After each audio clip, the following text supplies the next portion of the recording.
Yo, welcome back. We're back out here working on the Tundra. It is a 2011 double cab SR5, and my truck did not come with the bed rails. Previous owner got rid of them. I don't know why.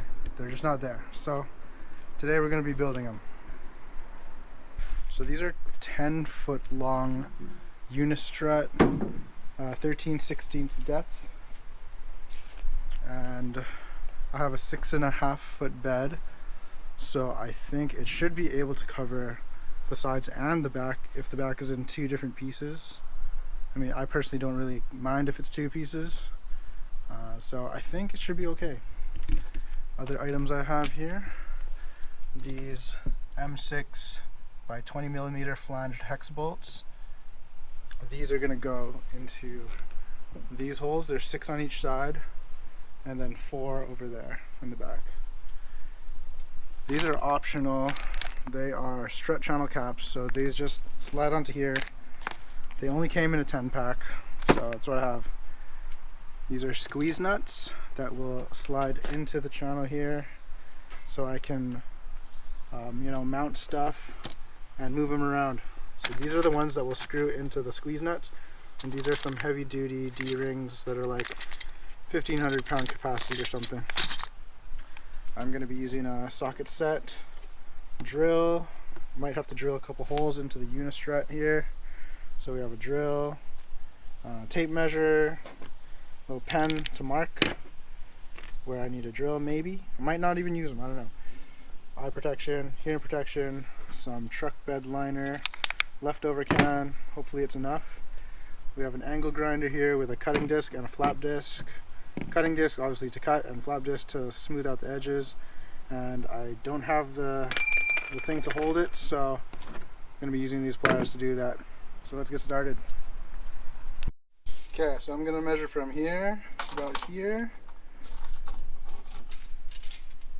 all the way to about there. So here we have about 71 inches.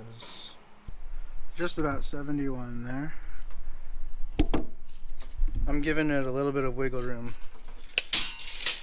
because if I have more space to move around, then like if the holes don't line up, then I can maybe shift it and get another hole to line up. That's another hole I don't have to drill.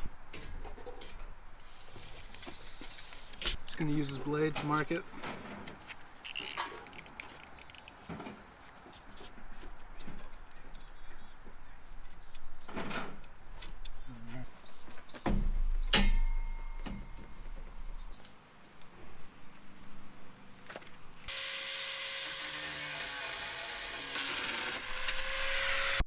Okay, we've cut the piece now.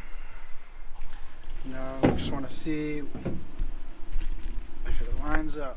Okay, so this is pretty good. I'm lined up with 4 holes out of the 6. So I got the one in the corner here, 2. There's one behind here. I'm lined up with this one over here. There's one behind here. And then I'm lined up with the one at the end. So 4 out of 6 is not bad. So now what I'm going to do is I'm going to flip this upside down so I can see where the holes are that are being blocked. So I'm going to put this back on, look where the holes are being blocked, and then I'm going to drill.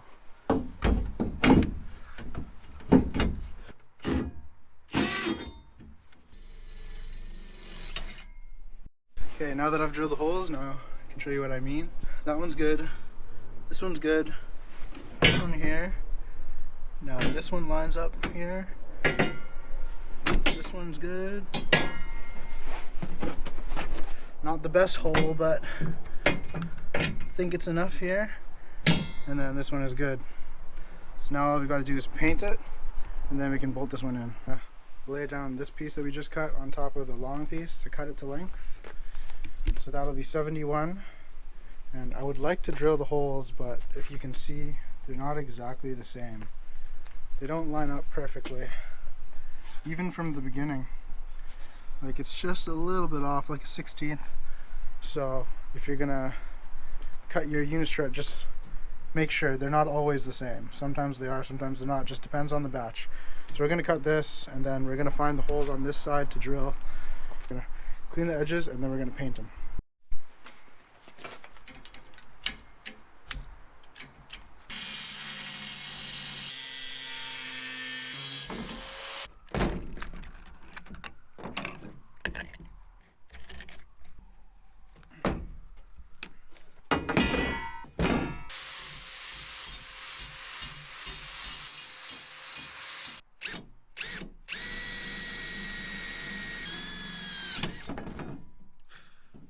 Okay, so this is the leftover pieces, and you can definitely cover this. We have more than enough. I'm gonna cut this here right in the middle, cut it to size, and then same for this side. When you're doing this, you want to line up the holes so you don't have to drill. So one right there, and then one right here just clears. So I want to position that so I can mount that in easy without having to drill another hole. And then I'm just going to roughly do it in the middle. I'm not being too precise here. Right about here. And then same for the other side.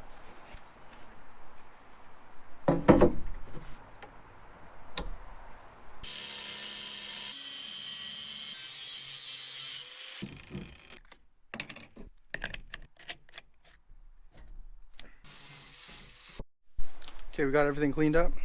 So we are going to paint this now using Rust-Oleum truck bed coating. Just going to put on a few coats of this, and also spraying the mounting bolts. And I have a few washers here because like some of the holes that I drilled were like not in line, so I had to make them bigger. So I'm going to be using a washer to make sure that those are tight. I'll stay tight.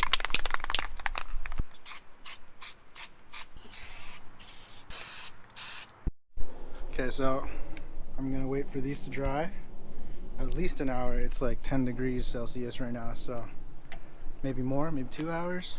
I don't know, not too picky about it. Okay, I think they're dry enough, so now I'm gonna put these end caps on each of the ends.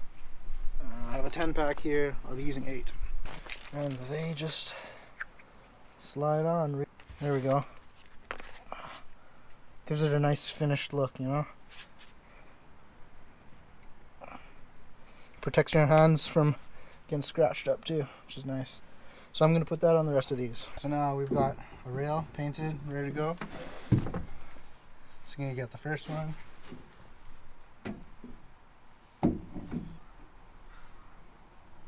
Okay.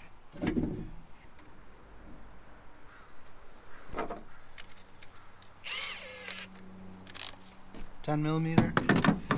Now this one is one that I drilled, and the hole is a little bit big because it wasn't aligned exactly, so I'm going to use a washer as well for this one.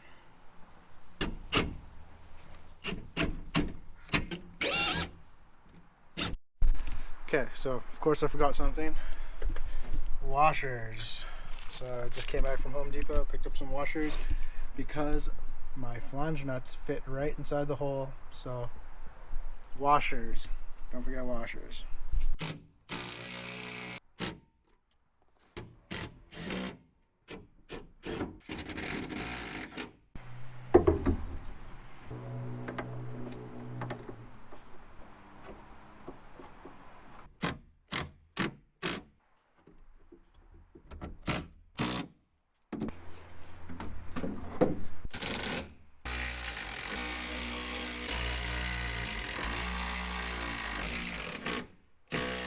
Now we have our heavy duty rings here with our squeeze nuts and these bolts that go into the nuts.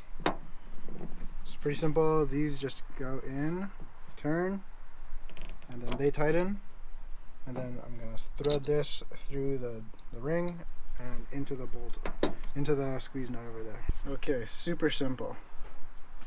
So these just go in like this, and then you just turn them. A little bit easier with two hands. Oh, nope. And they slide around too. Easy to move around. And they are solid, man. They're strong. Take one of these rings, bolt inside. You just thread them. Solid, man. That thing is strong, very strong. So I'm gonna do that all around. I'm gonna do 4, 4, and 4. Definitely overkill, but I already have them, so might as well use them. Honestly, man, these things are amazing. These squeeze nuts, they're so much better than like having to deal with spring nuts. They're so easy to use.